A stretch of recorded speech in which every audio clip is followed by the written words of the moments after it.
प्यारे दर्शकों सत श्री अकाल, नमस्कार, आदाब, खुश आमदीद। अज असी सिख पंथ नाल जुड़े कुछ अहम मुद्दों उपर गल करन लगे हाँ।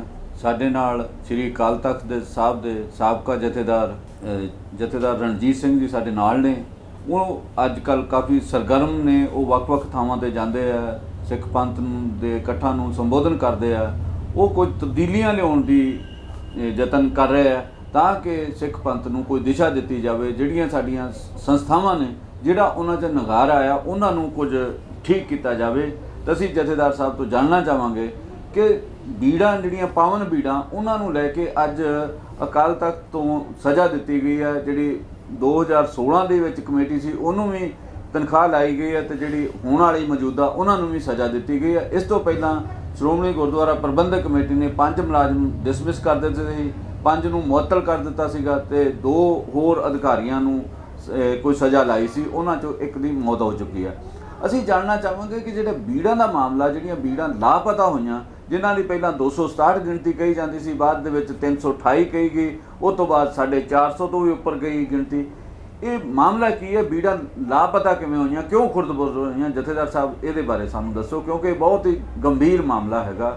इहनूं लैके जिहड़ा सिख जिहड़ा वो चिंतित है भी ये जिहड़ा पावन ग्रंथ है इहदी इवें लापता होण लगे। एक ग्रंथ नूं लैके जिहड़ा बुरज जवाहर सिंह वाला गुम हो गया सी, उहनूं लैके इन्ना बवेला खड़ा होया सी। सिख पंथ ने पंजाब भी एक वारी जाम कर दिता सीगा। तुसीं इहदे बारे की कहना चाहुंदे?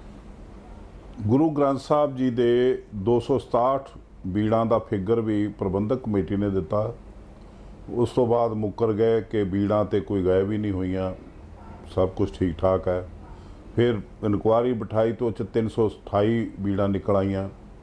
ये भी निकलिया कि 267 बीड़ां नूं पुर करन लई 125 एक दफ़ा अन अधिकार छापियां गईयां, 61 बीड़ां एक वारी छापियां गईयां, 80 बीड़ां दा नुकसान होया जदों सर्किट शार्ट होया।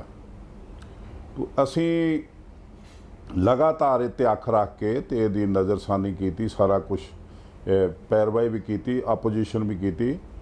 तो असल गल यह आ कि भावें 15 मुलाजम कढ़ देण, भावें उन्होंने पैसे पा देण, ये निर आधार ते खलारा पाउण वालियां गल्लां ते अखां 'च घट्टा पाउण वालियां गल्लां ने। प्रबंधक कमेटी जिहड़े असल मुद्दे ने, असल दोषी आ, वो तो मूँह फेर रही है। प्रधान इहदा ये अकाल तख्त ते बैठा हरप्रीत सिंह जिहड़ा वो मूँह फेर रहा, वो अपने आका नूं बचा रहा। असल गल आ कि जदों भी ਸਰੂਪ ਜਾਂਦਾ है ਉਹਦੀ आईडी ਲਈ ਜਾਂਦੀ है लैण वाले ਦੀ, ਉਹ जगह ਦੀ एड्रैस ਲੈ ਜਾਂਦਾ है, फिर ਭੇਟਾ ਲਈ ਜਾਂਦੀ है। फिर उसनों ਜਿਹੜੀ ਸਰੂਪ ਦਿੱਤਾ ਜਾਂਦਾ है ਉਹ ਸਿੱਧਾ नहीं ਦਿੱਤਾ ਜਾਂਦਾ, ਉਹ ਮੈਂਬਰ ਪ੍ਰਬੰਧਕ ਕਮੇਟੀ ਦੇ ਸਾਈਨਾਂ ਨਾਲ ਦਿੱਤਾ ਜਾਂਦਾ ਹੈ। तो ਮੈਂਬਰ ਪ੍ਰਬੰਧਕ ਕਮੇਟੀ ਆਪਣੇ ਹਲਕੇ ਦੇ ਵਿੱਚ ਬੈਠਾ ਹੋਵੇ ਤੇ ਉਹਦੇ ਨੇੜੇ ਦਾ ਜਿਹੜਾ ਹੈੱਡਕੁਆਟਰ ਆ ਉੱਥੇ ਬੀੜਾਂ ਜਾਂਦੀਆਂ, ਉੱਥੋਂ ਪਹਿਲਾਂ ਸਾਈਨ ਹੁੰਦੇ ਨੇ, ਫਿਰ ਉਸ ਤੋਂ ਬਾਅਦ ਬੀੜ ਜਾਂਦੀ ਹੈ। ਇਹ ਜਿਹੜਾ ਇਸ ਤਰ੍ਹਾਂ बीड़ां जा नहीं सकदियां। ਜਿਹੜੀਆਂ बीड़ां गईयां ਉਹ गईयां हुक्म नाल। हुक्म मिलिया डॉक्टर रूप सिंह नूं, ਉਹਨੇ नोट अपनी स्लिप भेजी भवन दे विच, मैनेजर ने बीड़ां चुकातियां। फिर उस तो बाद हुक्म मिलिया मक्कड़ दे पीए नूं, जिन्हों 13 दफ़ा हिस्टरी च पहली बारी मेरा ख्याल है कि 13 दफ़ा उसकी तरक्की हुई है साड़ी प्रबंधक कमेटी च। तो उस मक्कड़ दे पीए ने स्लिप लिखी कि इन्नियां बीड़ां चुका दित्तियां जाण। वो स्लिप उहदे कोल गई कमलजीत सिंह दे कोल, जिहड़ा भवन दे विच जिह तो चार्ज लेना सी, जिन्हें चार्ज लैंदे समय 267 बीड़ां घट होण दी गल तुरी शुरू हुई। उस तो बाद स्लिप गई अज दे प्रधान लौंगोवाल दे पीए दी, इन्नियां बीड़ां चुका दित्तियां जाण। उस तो बाद स्लिप गई गुरबचन सिंह दी, जिहड़ा इंचार्ज भवन सी, कि इन्नियां बीड़ां दे दित्तियां जाण। वो जिहड़ियां स्लिपां ने उस शख्स ने, कमलजीत सिंह ने प्रधान नूं सौंप दित्तियां, दिखातियां कि आ मेरे कोल स्लिपां ने, तुहाडे अफसरां दियां आईयां ने, साडे जिहड़े मालक ने, साडे जिहड़े हैड ने, उन्हां दियां स्लिपां आईयां ते असीं बीड़ां चुकातियां। ये बीड़ां कित्थे गईयां ये तुसीं उन्हां नूं पुछो। वो तो बीड़ां वो तो ये बीड़ां वालियां पर्चियां ਖੋਹ ਲਈਆਂ ਗਈਆਂ। ਉਹ ਪਰਚੀਆਂ ਜਿਹੜੀਆਂ ਨੇ 4 ਸੈਕਟਰੀਆਂ ਦੀਆਂ ਇੰਚਾਰਜਾਂ ਦੀਆਂ ਉਹ ਲੌਂਗੋਵਾਲ ਦੀ ਜੇਬ 'ਚ ਨੇ। ਅਗਰ ਇਹ ਜਥੇਦਾਰ ਕੋਈ ਜਸਟਿਸ ਦੇਣਾ ਚਾਹੁੰਦਾ, ਅਗਰ ਪ੍ਰਬੰਧਕ ਕਮੇਟੀ ਦਾ ਪ੍ਰਧਾਨ ਸਿੱਖਾਂ ਨੂੰ ਕੋਈ ਰਾਹਤ ਦੇਣੀ ਚਾਹੁੰਦਾ, ਉਹਨਾਂ ਦੇ ਵਲੂੰਦਰੇ ਤੇ ਤਪਦੇ ਹਿਰਦੇ ਸ਼ਾਂਤ ਕਰਨੇ ਚਾਹੁੰਦਾ, ਤੇ ਉਹ ਸਲਿੱਪਾਂ ਕੱਢ ਕੇ ਕਿਰਪਾ ਕਰੇ ਉਹ 4 ਸੈਕਟਰੀਆਂ ਨੂੰ ਪ੍ਰੈਸ ਕਾਨਫਰੰਸ ਵਿੱਚ ਬਿਠਾ ਕੇ ਪਛਾਵੇ ਤੇ ਸੰਗਤ ਸੁਣੇ ਕਿ ਇਹ ਕਿਹਦੇ ਹੁਕਮ ਨਾਲ ਕਿੱਥੇ ਗਈਆਂ ਤੇ ਹਾਸਲ ਕਿਵੇਂ ਹੋਣਗੀਆਂ। ਇੰਨਾ ਕੁ ਮਸਲਾ ਉਹਦਾ ਖਲਾਰਾ ਵਧਾਈ ਜਾਂਦੇ ਨੇ। ਤੇ ਇਹ ਦੋਵੇਂ ਮਿੱਟੀ ਪਾਉਣ ਨੂੰ ਰੱਖੇ ਉੱਤੇ ਮਿੱਟੀ ਦੇ ਮਾਧੋ, ਯਤੀਮ ਜਿਨ੍ਹਾਂ ਦਾ ਕੋਈ ਅੱਗਾ ਨਾ ਪਿੱਛਾ, ਜਿਨ੍ਹਾਂ ਦਾ ਜਾਣਾ ਕੁਛ ਨਹੀਂ, ਕੌਮ ਦਾ ਰਹਿਣਾ ਕੁਛ ਨਹੀਂ, ਉਹਨਾਂ ਨੂੰ ਵਰਤ ਰਿਹਾ ਪ੍ਰਕਾਸ਼ ਸਿੰਘ ਬਾਦਲ ਤੇ ਉਹਦਾ ਪਰਿਵਾਰ। ਇਹ ਨਹੀਂ ਇੱਕ ਖੇਡ ਆ ਇਹਨਾਂ ਸਰੂਪਾਂ ਦੀ। ਤੇ ਇਹ ਖੇਡ ਕਿਵੇਂ ਖਤਮ ਹੋਏਗੀ, ਕਿਵੇਂ ਦੂਰ ਹੋਏਗੀ ਜਿੰਨਾ ਚਿਰ ਇਹਨਾਂ ਬੀੜਾਂ ਦਾ ਕੋਈ ਨਿਪਟਾਰਾ ਨਹੀਂ ਹੁੰਦਾ? ਜਿਵੇਂ ਅੱਜ ਸਜ਼ਾ ਦਿੱਤੀ ਗਈ ਹੈ ਜਾਂ ਸਜ਼ਾ ਲਾਈ ਗਈ ਹੈ, ਉਹਦੇ ਤੋਂ ਤੁਸੀਂ ਸੰਤੁਸ਼ਟ ਹੋ? ਬਿਲਕੁਲ ਨਹੀਂ, ਮੈਂ ਸੰਤੁਸ਼ਟ ਨਹੀਂ, ਸਾਡੀ ਕੌਮ ਸੰਤੁਸ਼ਟ ਨਹੀਂ। ਤੇ ਕੌਮ ਨੂੰ ਇਹ ਜਵਾਬ ਚਾਹੀਦਾ ਜਿਹੜਾ ਮੈਂ ਮੰਗਿਆ। ਇਹ ਕੌਮ ਦੀ ਚੁਆਇਸ ਆ, ਇਹ ਸਾਡੀ ਕੋਈ ਰੰਜਿਸ਼ ਨਹੀਂ।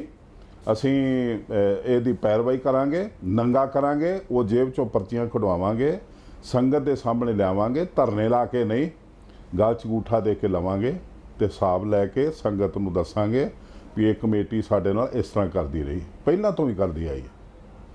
ਤੋ ਇਹਦਾ ਇਲਾਜ ਤੇ ਇੱਕੋ ਇੱਕ ਆ ਕਿ ਪ੍ਰਕਾਸ਼ ਸਿੰਘ ਬਾਦਲ ਨੂੰ ਤੇ ਉਹਦੇ ਪਰਿਵਾਰ ਨੂੰ ਇਸ ਫੀਲਡ 'ਚੋਂ ਪਾਸੇ ਕਰ ਦਿੱਤਾ ਜਾਵੇ। ਉਹਦਾ ਸਿਸਟਮ ਵੋਟ ਆ। ਜਦੋਂ ਪ੍ਰਬੰਧਕ ਕਮੇਟੀ ਦੇ ਇਲੈਕਸ਼ਨ ਹੋਣ, ਇਹ ਕਿਰਪਾ ਕਰਕੇ ਸਿੱਖ ਸੰਗਤਾਂ ਜਿਹੜੀਆਂ ਆਲ ਵਰਲਡ 'ਚ ਬੈਠੀਆਂ ਸਿੱਖ ਸੰਗਤਾਂ ਆਪਣਾ ਫਰਜ਼ ਸਮਝ ਕੇ ਆਪਣਾ ਯੋਗਦਾਨ ਪਾ ਕੇ ਇਸ ਪਰਿਵਾਰ ਨੂੰ ਸਿੱਖ ਫੀਲਡ ਦੇ ਵਿੱਚੋਂ, ਪੰਥ ਦੀ ਫੀਲਡ ਦੇ ਵਿੱਚੋਂ, ਦਸਮ ਪਾਤਸ਼ਾਹ ਦੇ ਖਾਲਸਾ ਧਰਮ ਦਾ ਚਾਰਜ ਲੈ ਕੇ ਚੰਗੇ ਹੱਥਾਂ 'ਚ ਅਸੀਂ ਦਈਏ ਤੇ ਇਸ ਪਰਿਵਾਰ ਨੂੰ ਹੱਥ ਜੋੜ ਕੇ ਪਾਸੇ ਕਰ ਦਈਏ। ਸਾਡਾ ਸਰਮਾਇਆ ਬਚੂਗਾ, ਸਾਡੇ ਸਿਧਾਂਤ ਬਚਣਗੇ, ਸਾਡੇ ਗੁਰੂ ਘਰ ਦੀਆਂ ਜਾਇਦਾਦਾਂ ਬਚਣਗੀਆਂ, ਸਾਡੇ ਗਰੀਬ ਬੱਚੇ ਕੁਛ ਪੜ੍ਹ ਪਾਉਣਗੇ, ਕੁਛ ਹੈਲਪ ਲੈ ਪਾਉਣਗੇ, ਸਾਨੂੰ ਯਾਤਰਾਵਾਂ ਨੂੰ ਕਿਤੇ ਕੋਈ ਨਾ ਕੋਈ ਰਾਤ ਨੂੰ ਸੌਣ ਨੂੰ ਥਾਂ ਮਿਲੂਗੀ, ਕਿਸੇ ਗਰੀਬ ਦਾ ਇਲਾਜ ਹੋਊਗਾ। ਇਸ ਤੋਂ ਇਲਾਵਾ ਕੋਈ ਸਾਡੇ ਕੋਲ ਚਾਰਾ ਨਹੀਂ, ਇੱਕੋ ਇੱਕ ਇਲਾਜ ਹੈ।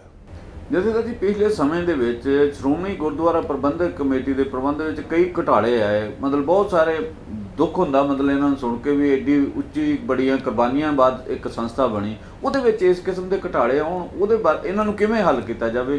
ਕੀ ਤੁਸੀਂ ਹੱਲ ਮੈਂ ਤੁਹਾਨੂੰ ਦੱਸਿਆ ਇੱਕੋ ਇੱਕ ਆ। ਇਹ ਘੁਟਾਲਾ ਇੱਕ ਨਹੀਂ, ਦੋ ਨਹੀਂ। ਜਦੋਂ ਪ੍ਰਕਾਸ਼ ਸਿੰਘ ਬਾਦਲ ਵਰਗਾ ਲੀਡਰ ਜਿਹੜਾ ਉਹ ਗੁਰੂ ਰਾਮਦਾਸ ਦੇ ਦਰ ਦੀ ਜ਼ਮੀਨ ਜਿਹੜੀ ਆ, ਗੁਰੂ ਘਰ ਨਾਲ ਜੁੜੀ ਹੋਈ ਜ਼ਮੀਨ ਜਿਹੜੀ ਆ, ਜਿਹਦੀ ਮਾਲਕੀਅਤ ਗੁਰੂ ਗ੍ਰੰਥ ਸਾਹਿਬ ਆ, ਉਹ ਪ੍ਰਬੰਧਕ ਕਮੇਟੀ ਦੇ ਪ੍ਰਧਾਨ ਤੋਂ ਆਪਣੀ ਪੋਜੀਸ਼ਨ ਵਰਤ ਕੇ 99 ਸਾਲ ਲਈ ਲੀਜ਼ ਤੇ ਲੈ ਲੂਗਾ 24 ਏਕੜ ਜ਼ਮੀਨ, ਤੇ ਉਹਨੂੰ ਕੌਣ ਛਡਾਊਗਾ 99 ਸਾਲ ਬਾਅਦ? 99 ਸਾਲ ਬਾਅਦ ਕੌਣ ਉਹਦੀ ਜ਼ਮੀਨ ਵਾਪਸ ਲਊਗਾ ਤੇ ਕਿਹੜਾ ਯਾਦ ਰੱਖੂਗਾ ਕਿ ਇਹ ਜ਼ਮੀਨ ਗੁਰੂ ਘਰ ਦੀ ਹੈ? ਤੋ ਇਹ ਜਿਹੜੇ ਸਿੱਧੇ ਹੀ ਜ਼ਮੀਨਾਂ ਹੀ ਲੈ ਕੇ ਖਾ ਗਏ, ਉਹਨਾਂ ਦਾ ਇਲਾਜ ਜਿਹੜਾ ਅਸੀਂ ਨਹੀਂ ਕਰ ਸਕਦੇ, ਕਿਉਂਕਿ ਲੀਜ਼ ਇੱਕ ਸਿਸਟਮ ਜਿਹੜਾ ਇਹ ਲੀਗਲ ਆ।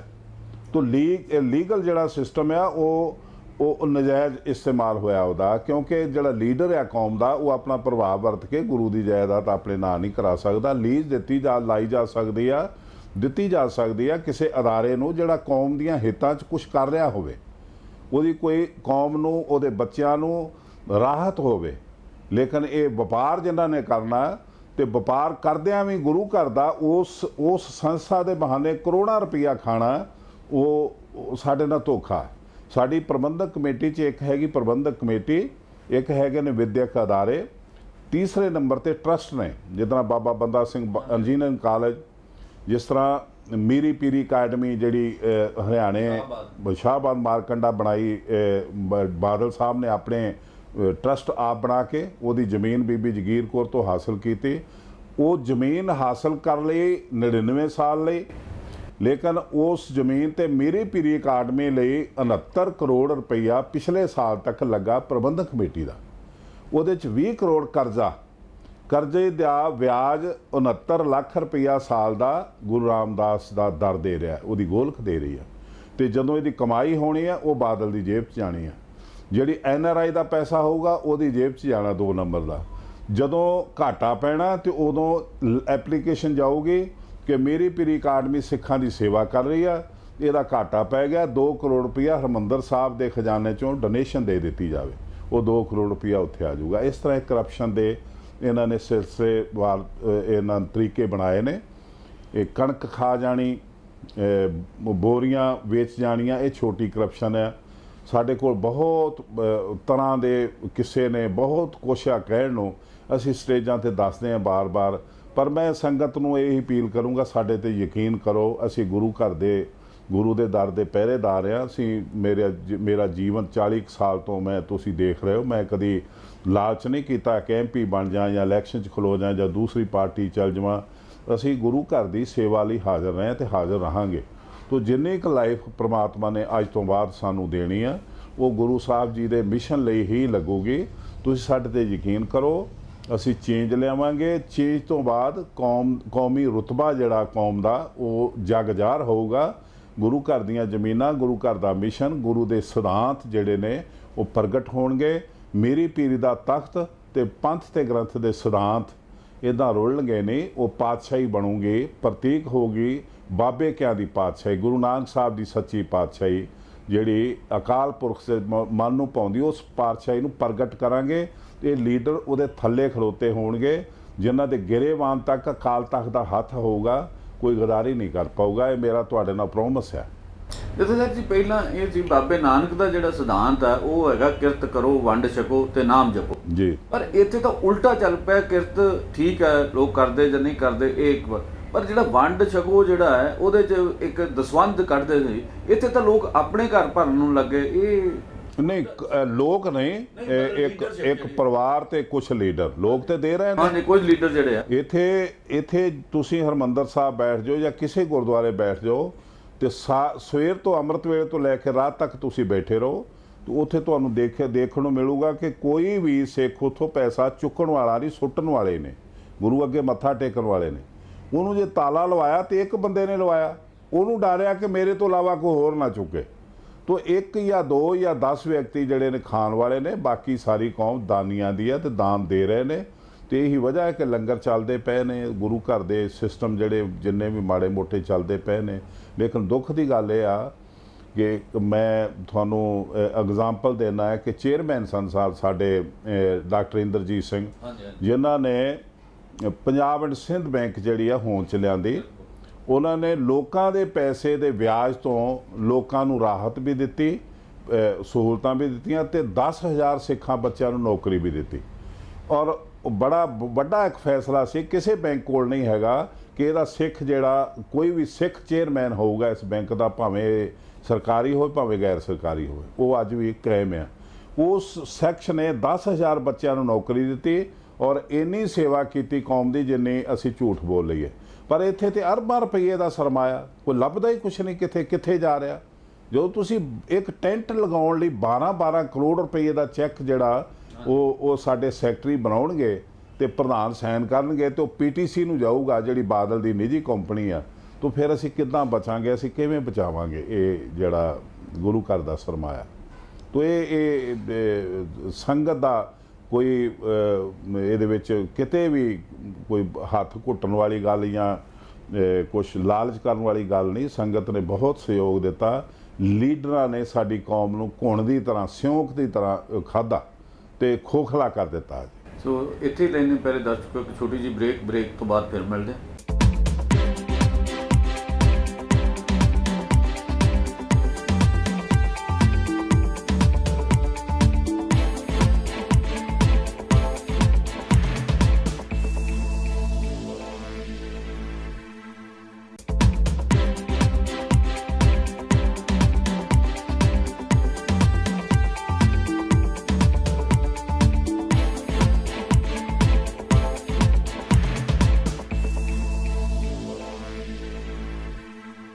ਬ੍ਰੇਕ ਤੋਂ ਬਾਅਦ ਤੁਹਾਡਾ ਫਿਰ ਸਵਾਗਤ ਹੈ।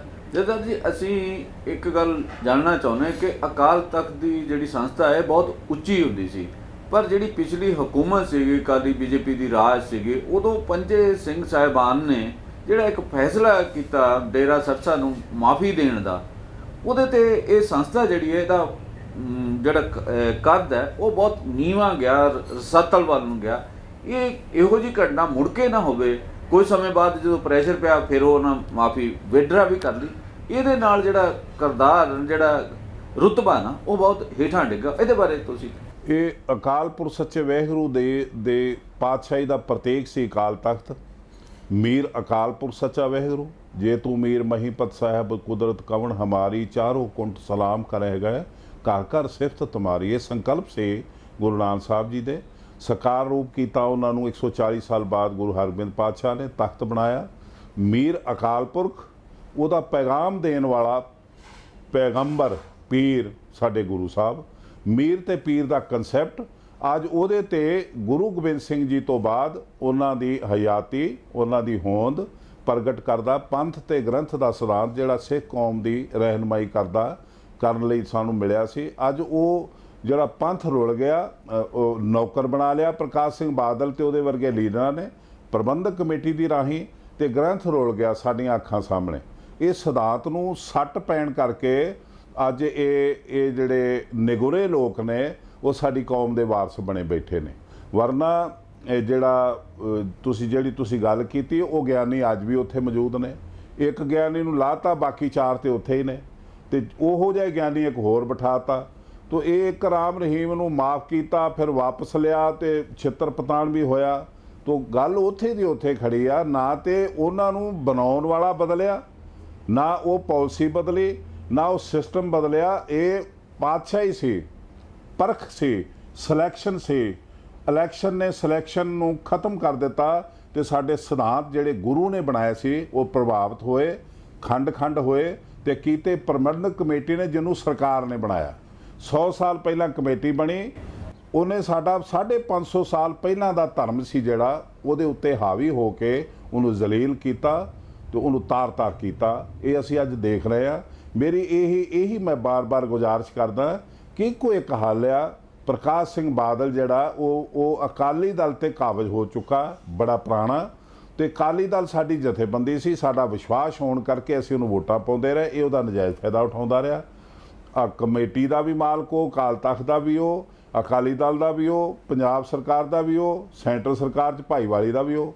ਇੱਕ ਬੰਦੇ ਨੂੰ ਅਸੀਂ ਜਿਹਨੂੰ ਪਾਵਰ ਦਿੱਤੀ, ਉਹ ਨਿਗੋਰਾ, ਉਹਦਾ ਪਰਿਵਾਰ ਨਿਗੋਰਾ, ਉਹ ਗੁਰਮਤ ਤੋਂ ਦੂਰ, ਉਹਨਾਂ ਦੇ ਹਿਰਦੇ ਜਿਹੜੇ ਨੇ ਉਹ ਰਾਮ ਰਹੀਮ ਦੀ ਰੰਗਤ ਨਾਲ ਰੰਗੇ ਹੋਏ ਨੇ, ਤੇ ਉਹ ਕਾਬਜ਼ ਨੇ ਉਸ ਪੰਥ ਤੇ ਜਿਹੜਾ ਗੁਰੂ ਦਸਮ ਪਾਤਸ਼ਾਹ ਦਾ ਕੁਰਬਾਨੀਆਂ ਨਾਲ ਬਣਿਆ ਪੰਥ। ਦਸਮ ਪਾਤਸ਼ਾਹ ਤੱਕ 240 ਸਾਲ ਦੀਆਂ ਕੁਰਬਾਨੀਆਂ ਤੇ ਜਦੋਜਹਿਦ ਜਿਹੜੀ ਦਸਮ ਪਾਤਸ਼ਾਹ ਤੱਕ ਗੁਰੂਆਂ ਨੇ ਕੀਤੀ, ਉਹਨਾਂ ਦੇ ਪਰਿਵਾਰਾਂ ਨੇ ਕੀਤੀ, ਤੇ ਬੜੇ ਦੁੱਖ ਝੱਲੇ।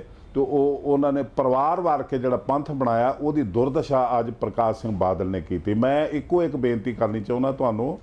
ਕਦੀ ਹਿਸਟਰੀ ਸੀ, ਸਾਡੀ ਹਿਸਟਰੀ ਆ, ਬੰਦਾ ਸਿੰਘ ਬਹਾਦਰ ਨੇ ਪੰਜਾਬ ਦੇ ਵਿੱਚ ਮੁਜ਼ਾਹਰਾ ਸਿਸਟਮ ਖਤਮ ਕਰਕੇ ਤੁਹਾਨੂੰ ਕਿਸਾਨ ਬਣਾਇਆ, ਤੁਹਾਨੂੰ ਜ਼ਿਮੀਂਦਾਰ ਬਣਾਇਆ। ਅੱਜ ਇਹ ਉਹ ਦਿਨ ਦੂਰ ਨਹੀਂ ਜੇ ਇਸ ਬੰਦਾ ਰਹਿ ਗਿਆ ਤੇ ਪ੍ਰਕਾਸ਼ ਸਿੰਘ ਬਾਦਲ ਜੇ ਰਹਿ ਗਿਆ ਤੇ ਤੁਸੀਂ ਮੁਜ਼ਾਹਰੇ ਹੋਗੇ ਤੇ ਜ਼ਮੀਨਾਂ ਫਿਰ ਉਹਨਾਂ ਕੋਲ ਜਾਣਗੀਆਂ ਜਿਹੜੇ ਜ਼ਗੀਰਦਾਰ ਨੇ। ਅਸੀਂ ਰੋਂਦੇ ਰਹਾਂਗੇ। ਇਸ ਨੂੰ ਬਦਲ ਦਈਏ। ਮੇਰੇ ਖਿਆਲ ਜਸਵੰਤ ਜੀ, ਜਿਹੜਾ ਮਾਰਕਸਿਜ਼ਮ ਦੀ ਫਿਲਾਸਫੀ ਦੇ ਵਿੱਚ ਕਿਹਾ ਜਾਂਦਾ ਵੀ ਕਮਿਊਨ ਦੀ ਥਿਊਰੀ ਸੀਗੀ, ਮੇਰਾ ਖਿਆਲ ਸਿੱਖ ਧਰਮ ਦੇ ਵਿੱਚ ਬਾਬਾ ਬੰਦਾ ਸਿੰਘ ਬਹਾਦਰ ਪਹਿਲੇ ਅਜਿਹੀ ਸ਼ਖਸੀਅਤ ਸੀਗੇ ਜਿਨ੍ਹਾਂ ਨੇ ਉਹ ਲਾਗੂ ਕੀਤੀ ਸੀਗੀ। ਮਤਲਬ ਇਹ ਉਹਨਾਂ ਦਾ ਸਿਧਾਂਤ ਸੀਗਾ, ਤੇ ਉਹ ਮੇਰਾ ਖਿਆਲ ਉਹ ਤੋਂ ਬਾਅਦ ਕਦੇ ਵੀ ਇਹੋ ਜਿਹਾ ਯਤਨ ਨਹੀਂ ਹੋਇਆ। ਨਹੀਂ, ਉਸ ਤੋਂ ਬਾਅਦ ਹੋਇਆ ਤੇ ਇਹ ਪੈਰਿਸ ਦੇ ਵਿੱਚ ਹੋਇਆ। ਲੇਕਿਨ ਅਸੀਂ ਬਾਬਾ ਬੰਦਾ ਸਿੰਘ ਬਹਾਦਰ ਨੂੰ ਆਪ ਮਰਵਾਇਆ, ਆਪ ਬੋਟੀ ਕਰਾਇਆ ਤੇ ਉਹਨੂੰ ਵਿਸਾਰ ਦਿੱਤਾ। ਇਹਦਾ ਇਸ ਕਰਕੇ ਇਹ ਜਿਹੜੀ ਅੱਜ ਗੱਲ ਹੁੰਦੀ ਆ ਕਿ ਮੁਜ਼ਾਹਰਿਆਂ ਨੂੰ ਜ਼ਿਮੀਂਦਾਰ ਬਣਾਇਆ, ਇਹ ਸਿਸਟਮ ਜਿਹੜਾ ਲਿਆਂਦਾ ਇਹ ਫਰਾਂਸ ਤੋਂ ਆਇਆ। ਫਰਾਂਸ ਤੋਂ ਨਹੀਂ ਆਇਆ, ਸਭ ਤੋਂ ਪਹਿਲਾਂ ਬਾਬਾ ਬੰਦਾ ਸਿੰਘ ਬਹਾਦਰ ਨੇ ਲਿਆਂਦਾ। ਸਾਡੇ ਇੱਕ ਦੋਸਤ ਆ, ਉਹਨੇ ਬਕਾਇਦਾ ਸੋਚ ਕਰਕੇ ਕਿਤਾਬ ਲਿਖੀ ਹੋਈ ਇਹਦੇ ਉੱਪਰ ਵੀ ਸਾਡੀ ਮਤਲਬ ਸਿੱਖ ਵਿਰਾਸਤ ਦੇ ਵਿੱਚ ਜੇ ਕੋਈ ਬਹੁਤ ਜਿਹੜੇ ਕਮਿਊਨ ਦੀ ਗੱਲ ਸੀਗੀ ਤੇ ਜੇ ਲੈਂਡ ਟੂ ਦਾ ਟਿਲਰ, ਉਹ ਬਾਬਾ ਬੰਦਾ ਬਹਾਦਰ ਦੇ ਸਮੇਂ ਮਿਲੀ।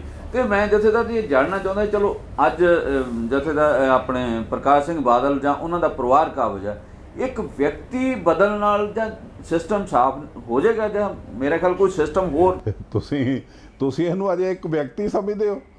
ਇਸ ਵਿਅਕਤੀ ਨੇ ਜਿਹੜਾ ਜੂੜ ਪਾਇਆ ਹੋਇਆ ਕੌਮ ਨੂੰ, ਹਿੱਲਣ ਨਹੀਂ ਦਿੰਦਾ, ਕਿਉਂਕਿ ਇੱਕ ਸਿਸਟਮ ਆ, ਸਿਸਟਮ ਵੋਟ ਦਾ ਹੈ, ਤੇ ਵੋਟ ਜਿਹੜੀ ਆ ਉਹ ਸੈਂਟਰ ਸਰਕਾਰ ਦੇ ਹੁਕਮ ਨਾਲ ਬਣਦੀ ਆ ਤੇ ਹੁਕਮ ਨਾਲ ਪੈਂਦੀ ਆ। ਤੇ ਮੈਂ ਇਹ ਸਿੱਧੇ ਲਫ਼ਜ਼ਾਂ 'ਚ ਕਹਿ ਸਕਦਾ ਕਿ ਅੱਜ ਅਸੀਂ ਬਾਦਲ ਦੇ ਥਰੂ ਸੈਂਟਰ ਸਰਕਾਰ ਦੇ ਗੁਲਾਮ ਆ। ਸਾਡੀ ਸੋਚ ਸੈਂਟਰ ਦੀ ਗੁਲਾਮ ਆ। ਸਾਡੇ ਗੁਰੂ ਦੀ ਸੋਚ ਵੀ ਪ੍ਰਕਾਸ਼ ਸਿੰਘ ਬਾਦਲ ਦੇ ਥਰੂ ਅੱਜ ਗਿਰਵੀ ਪਈ ਹੋਈ ਹੈ ਸੈਂਟਰ ਸਰਕਾਰ ਕੋਲ। ਵਰਨਾ ਗੁਰੂ ਘਰਾਂ ਦੀ ਸਿਲੈਕਸ਼ਨ ਜਿਹੜੀ ਸੀ, ਉਹਨਾਂ 'ਚ ਇਲੈਕਸ਼ਨ ਜਿਹੜੀ ਦੇਣੀ ਆ ਇੱਕ ਪੁਆੜੇ ਦੀ ਜੜ ਸੀ, ਪਰ ਜਿਹੜਾ ਸਿਸਟਮ ਆਇਆ ਉਸ ਸਿਸਟਮ ਦੇ ਨਾਲ ਹੀ ਇਹਨੂੰ ਗੰਦ ਨੂੰ ਸਾਫ਼ ਕੀਤਾ ਜਾ ਸਕਦਾ। ਇੱਕ ਪਰਿਵਾਰ ਨੂੰ ਬਦਲ ਦਿਓ, ਸਾਡਾ ਦਾਅਵਾ ਕਿ ਅਸੀਂ 1 ਜਾਂ 1.5 ਮਹੀਨੇ ਜਾਂ 2 ਮਹੀਨਿਆਂ 'ਚ ਤੁਹਾਨੂੰ ਰਿਜ਼ਲਟ ਦੇਵਾਂਗੇ। ਮੇਰਾ ਖਿਆਲ ਇਹਨਾਂ ਦਾ ਕੇਂਦਰ ਤੋਂ ਵੀ ਹੁਣ ਪਾਰਾ ਤਾਰਾ ਜਿਹੜਾ ਨਾ ਤੋੜ ਵਿਛੋੜਾ ਜਿਹੜਾ ਨਾ ਉਹ ਮੇਰਾ ਖਿਆਲ ਹੋ ਜਾਏਗਾ 1-2 ਦਿਨਾਂ ਤੱਕ, ਉਹ ਗੱਲ ਨਹੀਂ ਰਹਿਣੀ ਹੈ। ਦੇਖੋ ਇਹ ਇੱਕ ਕੁਦਰਤੀ ਨਿਜ਼ਾਮ ਆ। ਅਕਾਲ ਪੁਰਖ ਸੱਚਾ ਵਾਹਿਗੁਰੂ ਕਿਸੇ ਨੂੰ ਆਪਣਾ ਸ਼ਰੀਕ ਨਹੀਂ ਬਣ ਦਿੰਦਾ ਹੁੰਦਾ। ਬਾਦਲ ਜਿਹੜਾ ਉਹਦਾ ਸ਼ਰੀਕ ਬਣਨ ਦੀ ਕੋਸ਼ਿਸ਼ ਕਰ ਰਿਹਾ ਸੀ। ਤੋ ਇਹ ਕੁਦਰਤੀ ਪਰਮਾਤਮਾ ਬੈਲੈਂਸ ਰੱਖਦਾ ਹੈ। ਉਹਦੇ ਹੁਕਮ ਨਾਲ ਇੱਕ ਕੌਮ ਹੋਂਦ ਵਿੱਚ ਆਈ ਆ।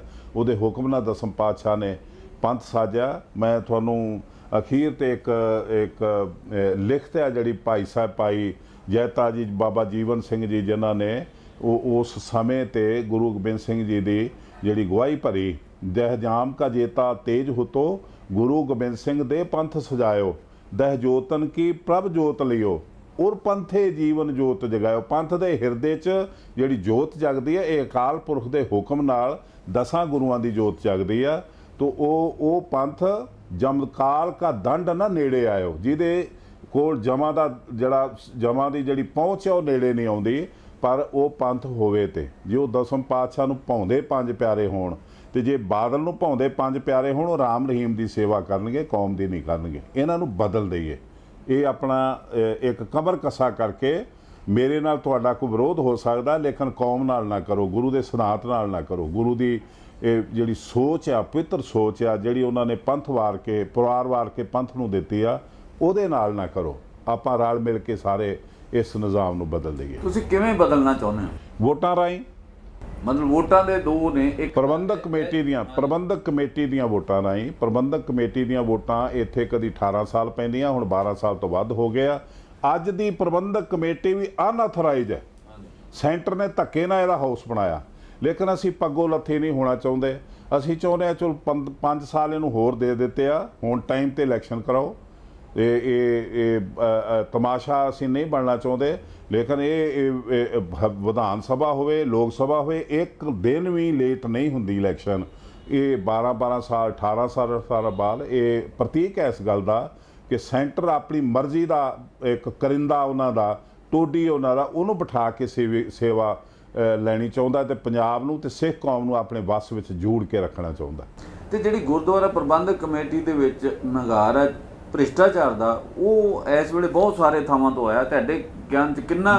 ਮੈਂ ਨਾ ਤੁਹਾਨੂੰ ਮੁੱਖ ਦੀ ਗੱਲ ਦੱਸੀ ਆ। ਇਹ ਭ੍ਰਿਸ਼ਟਾਚਾਰ 1 ਜਾਂ 2 ਜਾਂ 3 ਤਰੀਕਿਆਂ ਨਾਲ ਨਹੀਂ, ਅਨੇਕਾਂ ਤਰੀਕਿਆਂ ਨਾਲ ਤੇ ਬਹੁਤ ਵੱਡੇ ਪੈਮਾਨੇ ਤੇ ਆ। ਇਹਦਾ ਇਲਾਜ ਜੇ ਤੁਸੀਂ ਪੁੱਛਦੇ ਹੋ ਤਾਂ ਇੱਕੋ ਇੱਕ ਆ, ਇਹ ਪ੍ਰਬੰਧਕ ਕਮੇਟੀ ਦੇ ਇਲੈਕਸ਼ਨ ਦੇ ਵਿੱਚ ਆਪਣੀ ਵੋਟ ਦਾ ਠੀਕ ਇਸਤੇਮਾਲ ਕਰੋ। ਪ੍ਰਕਾਸ਼ ਸਿੰਘ ਬਾਦਲ ਦਾ ਪਰਿਵਾਰ ਗੁਰਸਿੱਖ ਨਹੀਂ, ਗੁਰੂ ਨੂੰ ਸਮਰਪਿਤ ਨਹੀਂ, ਗੁਰੂ ਦਾ ਦੋਖੀ ਆ, ਗੁਰੂ ਦੇ ਸਿੱਖਾਂ ਦਾ ਦੋਖੀ ਆ, ਜਿਹੜੇ ਇਹਨੇ ਮਰਵਾਏ 78 ਤੋਂ ਲੈ ਕੇ। ਇਹਦੀ ਹਿਸਟਰੀ ਜਿਹੜੀ ਮੈਂ ਬਰੀਫ ਕਰ ਦਵਾਂ, 69 'ਚ ਇਹਨੇ ਸਭ ਤੋਂ ਪਹਿਲਾਂ ਅਕਾਲੀ ਸਰਕਾਰ ਤੋੜੀ। ਕਾਂਗਰਸ ਦੀ ਸਹਾਇਤਾ ਨਾਲ ਫਤਿਹ ਸਿੰਘ ਨੂੰ ਨਾਲ ਜਾ ਕੇ ਇੰਦਰਾ ਗਾਂਧੀ ਨੂੰ ਮਿਲ ਕੇ ਗੁਰੂ ਰਾਮ ਸਿੰਘ ਦੀ ਅਕਾਲੀ ਸਰਕਾਰ ਤੋੜੀ, ਜਿਨ੍ਹਾਂ ਨੇ ਉਦੋਂ ਯੂਨੀਵਰਸਿਟੀ 500 ਸਾਲਾ ਗੁਰੂ ਸਾਹਿਬ ਦੀ ਯਾਦ 'ਚ ਬਣਾਈ।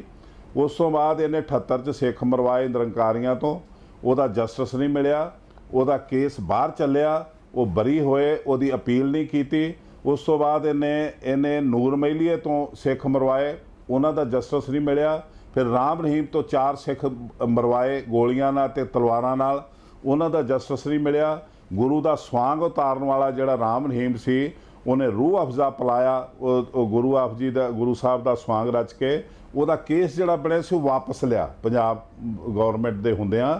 As home minister Sukhbir Singh Badal ਨੇ ਸਰਕਾਰ ਜਾਣ ਤੋਂ ਪਹਿਲਾਂ ਉਹ ਕੇਸ ਵਾਪਸ ਲਿਆ। ਉਸ ਤੋਂ ਬਾਅਦ ਬਰਗਾੜੀ 'ਚ 2 ਸਿੱਖ ਬੱਚੇ ਮਰਵਾਏ ਤੇ ਮਾਰਨ ਵਾਲਿਆਂ ਦਾ ਸ਼ਰਨਦਾਤਾ ਬਣਿਆ।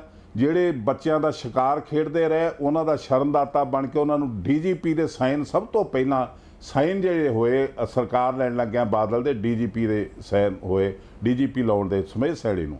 ਇੱਕ ਅਜ਼ਹਾਰ ਆਲਮ ਜਿਹਨੇ ਬੱਚੇ ਦੇ ਮੂੰਹ 'ਚ ਪਿਸਟਲ ਰੱਖ ਕੇ 82 'ਚ ਨਕੋਦਰ ਗੋਲੀ ਮਾਰੀ 4 ਬੱਚਿਆਂ ਦੇ ਨਾਲ, ਉਹ ਇਹਦਾ ਅੱਜ ਇਹਦੇ ਅਕਾਲੀ ਦਲ ਦਾ ਵਾਈਸ ਪ੍ਰਧਾਨ, ਉਹਦੀ ਵਾਈਫ ਜਿਹੜੀ ਇਹਦੀ ਕੈਬਨਿਟ ਮਿਨਿਸਟਰ, ਇਹ ਸਾਡੇ ਪੰਥ ਦਾ ਦੋਖੀ ਆ। ਇਹ ਸਿੱਧ ਹੋ ਚੁੱਕਾ, ਅੱਜ ਕਿਸਾਨਾਂ ਦਾ ਦੋਖੀ ਸਿੱਧ ਹੋ ਚੁੱਕਾ। ਇਹਦੀ ਨੂੰਹ ਨੇ ਸਭ ਤੋਂ ਪਹਿਲਾਂ ਸਾਈਨ ਕੀਤੇ ਕੈਬਨਿਟ ਮਿਨਿਸਟਰੀ 'ਚ, ਕੈਬਨਿਟ ਦੇ ਵਿੱਚ। ਉਦੋਂ ਬਾਅਦ ਤਾਰੀਫ ਕੀਤੀ ਇਹਦੀ ਬਿੱਲ ਦੀ। ਉਦੋਂ ਬਾਅਦ ਥੋੜ੍ਹੇ ਦਿਨ ਪਹਿਲਾਂ ਬਾਦਲ ਨੇ ਆਪ ਕਿਤੇ ਗੁਫਾ 'ਚੋਂ ਨਿਕਲ ਕੇ ਆਪਣੇ ਨਿੱਜੀ ਚੈਨਲ ਤੇ ਇੱਕ ਅਪੀਲ ਕੀਤੀ ਕਿ ਬਹੁਤ ਵਧੀਆ ਹੈ ਆਰਡੀਨੈਂਸ ਹੈ, ਇਹਨੂੰ ਇਹ ਲੋਕ ਝੂਠ ਬੋਲਦੇ ਨੇ, ਫਲਾਨਾ ਕਰਦੇ ਨੇ।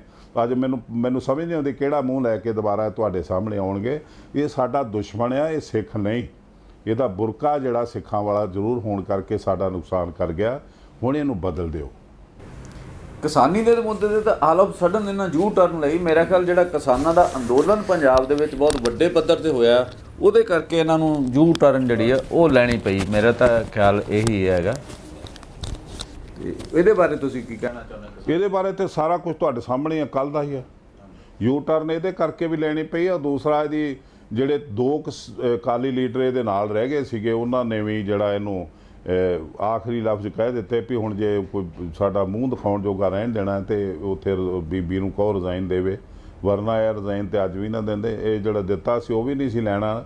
ਉਹ ਵੀ ਸੋਚਦੇ ਸੀ ਕਿ ਉਹ ਸਾਡਾ ਲੈਣਗੇ ਨਹੀਂ, ਵਾਪਸ ਸਾਨੂੰ ਮਨਾ ਲੈਣਗੇ। ਇਸੇ ਕਰਕੇ ਕਿਹਾ ਸੀ ਅਸੀਂ ਭਾਜਪਾ ਨਹੀਂ ਛੱਡਣੀ। ਪਰ ਜਦੋਂ ਉਹਨਾਂ ਨੇ ਰਾਤ ਉਹ ਰਿਜ਼ਾਈਨ ਪ੍ਰਵਾਨ ਵੀ ਕਰ ਲਿਆ ਤੇ ਹੁਣ ਕਹਿੰਦੇ ਪਾਰਟੀ ਤੈਅ ਕਰੂਗੀ ਅਸੀਂ ਰਹਿਣਾ ਕਿ ਨਹੀਂ ਰਹਿਣਾ। ਪਰ ਉਹਨਾਂ ਦਾ ਮਿੰਟੋ ਮਿੰਟੀ ਕਰ ਲਿਆ ਮਤਲਬ ਉਹਨਾਂ ਦਾ ਟਾਈਮ ਲਾਇਆ ਹੀ ਨਹੀਂਗਾ ਇਹਨਾਂ ਨੂੰ। ਮੈਨੂੰ ਲੱਗਦਾ ਕਿ ਉਹਨਾਂ ਨੇ ਉਹ ਸਿਧਾਂਤ ਦੇਖਿਆ ਕਿ ਅੰਨਾ ਕੀ ਮੰਗੇ 2 ਅੱਖਾਂ। ਤੇ ਉਹ ਚਲੋ ਪ੍ਰਮਾਤਮਾ ਕਿਰਪਾ ਕਰੇ ਜੀ, ਇਹ ਸਾਡੀ ਕੌਮ ਦਾ ਬੇੜਾ ਪਾਰ ਹੋਵੇ, ਇਸ ਪਰਿਵਾਰ ਤੋਂ ਸਾਡਾ ਛੁਟਕਾਰਾ ਹੋਵੇ। ਸਾਡੀ ਇਹੀ ਅਰਦਾਸ ਹੈ, ਇਹੀ ਵੇਦਨਾ ਹੈ। ਮੇਰੀ ਸਮੁੱਚੀ ਕੌਮ ਨੂੰ, ਆਲ ਓਵਰ ਵਰਲਡ 'ਚ ਵਾਸੀ ਸਿੱਖ ਕੌਮ ਨੂੰ ਇਹੀ ਬੇਨਤੀ ਹੈ ਹੱਥ ਜੋੜ ਕੇ ਕਿ ਇਸ ਬੰਦੇ ਨੂੰ ਆਪਾਂ ਮਗਰੋਂ ਲਾ ਦਈਏ, ਇਹਨੂੰ ਪਾਸੇ ਕਰ ਦਈਏ ਤੇ ਸਾਡੀ ਕੌਮ ਦੇ ਵਿੱਚ ਇੱਕ ਸਿਸਟਮ ਜਿਹੜਾ ਨਵੇਂ ਸਿਰੋਂ ਡਿਵੈਲਪ ਹੋਵੇ। ਸਾਡੇ ਬੱਚੇ, ਨੌਜਵਾਨ ਬੱਚੇ ਰਾਜਨੀਤੀ 'ਚ ਆਉਣ, ਉਹ ਕੌਮ ਦੀ ਸੇਵਾ ਲਈ ਅੱਗੇ ਬਣ। ਇਹ ਜਿਹੜਾ ਪੁੱਤਰਾਂ ਦੀ ਪ੍ਰਣਾਲੀ ਪਾਲਦਾ ਪਿਆ ਔਰੰਗਜ਼ੇਬ ਦਾ ਛੋਟਾ ਭਰਾ, ਇਹਨੂੰ ਆਪਾਂ ਇੱਥੋਂ ਪਾਸੇ ਕਰੀਏ। ਇਹ 10ਮ ਪਾਤਸ਼ਾਹ ਦੀ ਪ੍ਰਣਾਲੀ ਆ। ਇਹ ਸੱਚੀ ਰਾਜਨੀਤੀ ਦਾ ਪ੍ਰਤੀਕ ਹੈ ਜਿਹੜੀ ਗੁਰੂ ਤੇਗ ਬਹਾਦਰ ਸਾਹਿਬ ਜੀ ਦੀ ਸ਼ਹਾਦਤ ਦਿੰਦੀ ਆ, ਦੇਵ ਜੀ ਦੀ ਤਰ੍ਹਾਂ ਸ਼ਹਾਦਤ ਦਿੰਦੀ ਆ, ਗੁਰੂ ਗੋਬਿੰਦ ਸਿੰਘ ਜੀ ਦੀ ਤਰ੍ਹਾਂ 32 ਸਾਲ ਲੰਬੀ ਜਦੋਜਹਿਦ ਕਰਦੀ ਆ। ਔਰੰਗਜ਼ੇਬ ਦੀ ਤਰ੍ਹਾਂ ਭਰਾਵਾਂ ਤੇ ਪੁੱਤਰਾਂ ਨੂੰ ਕੈਦ ਕਰਕੇ ਤੇ ਉਹਨਾਂ ਦਾ ਕਤਲ ਕਰਵਾ ਕੇ ਤਖਤ ਤੇ ਬਹਿਣ ਵਾਲੀ ਰਾਜਨੀਤੀ ਅੱਜ ਉਹ ਬੰਦਾ ਸਾਡੇ ਤੇ ਫਿਰ ਉੱਤੇ ਮੜੀ ਜਾ ਰਿਹਾ। ਇਸ ਤੋਂ ਛੁਟਕਾਰਾ ਪਾ ਲਓ। ਭੁੱਲ ਚੁੱਕ ਲਈ ਖਿਮਾ ਜੀ। ਵਾਹਿਗੁਰੂ ਜੀ ਕਾ ਖਾਲਸਾ, ਵਾਹਿਗੁਰੂ ਜੀ ਕੀ ਫਤਿਹ। ਜਥੇਦਾਰ ਜੀ, ਤੁਹਾਡਾ ਸਾਡੇ ਚੈਨਲ ਤੇ ਜੁੜਨ ਲਈ ਬਹੁਤ ਬਹੁਤ ਸ਼ੁਕਰੀਆ। ਇੱਥੇ ਅਸੀਂ ਆਪਣੇ ਦਰਸ਼ਕਾਂ ਤੋਂ ਆਗਿਆ ਲੈਂਦੇ। ਬਹੁਤ ਬਹੁਤ ਧੰਨਵਾਦ।